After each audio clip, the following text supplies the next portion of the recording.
So I made a video a few weeks ago, and I was talking about the sacrifice that women in your bloodline has made. And I came across a video by another content creator, and she was talking about something very similar, and it brought this to my mind.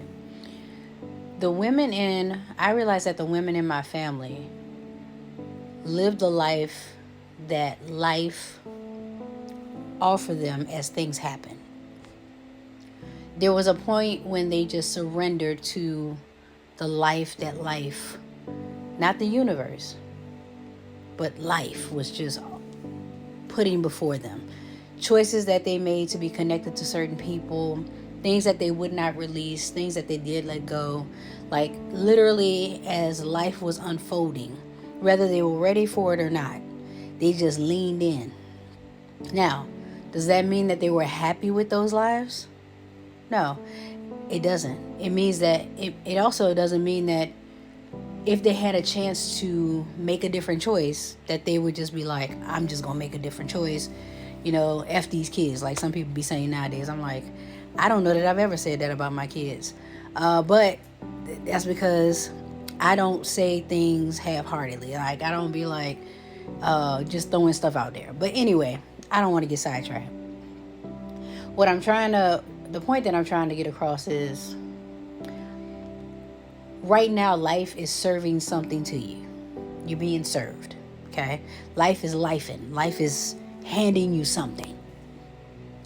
And what life is handing you, if you're not happy with that thing, and you don't practice making a decision to do something different, you will then teach the generations that will come after you to do the exact same thing, which will create an echoing through your bloodline of settling. And I don't care if it's a big settle or a little settle or you kind of settle, any type of settling is settling. So if there's something that you truly want to do, figure out how you can align yourself with that thing.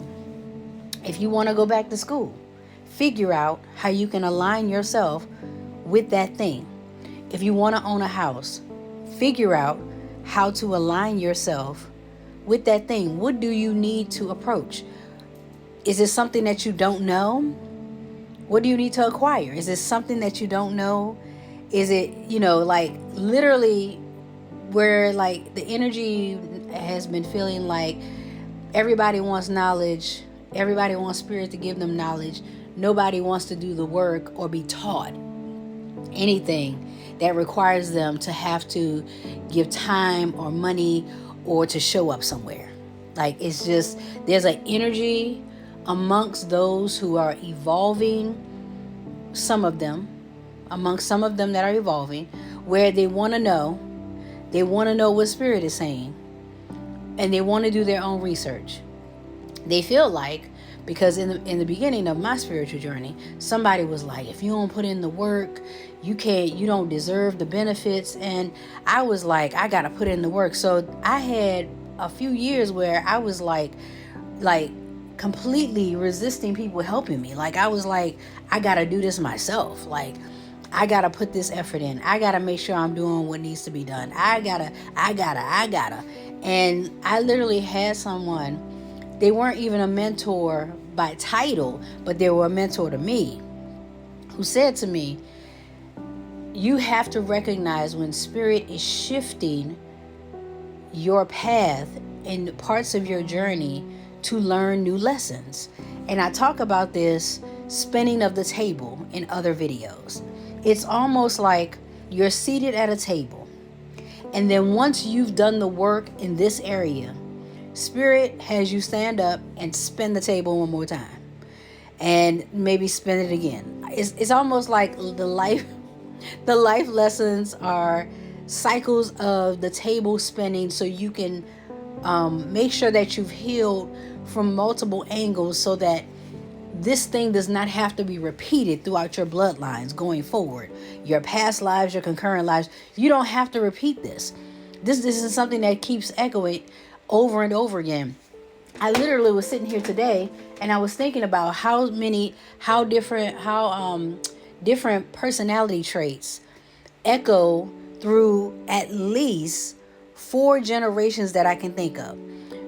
Things that I see within myself, that I see in some of my children individually, things that I see in my mother that echo in my children, things that are in me that echo in my mother that I probably got from her that she actually may have gotten from her mother or her grandmother.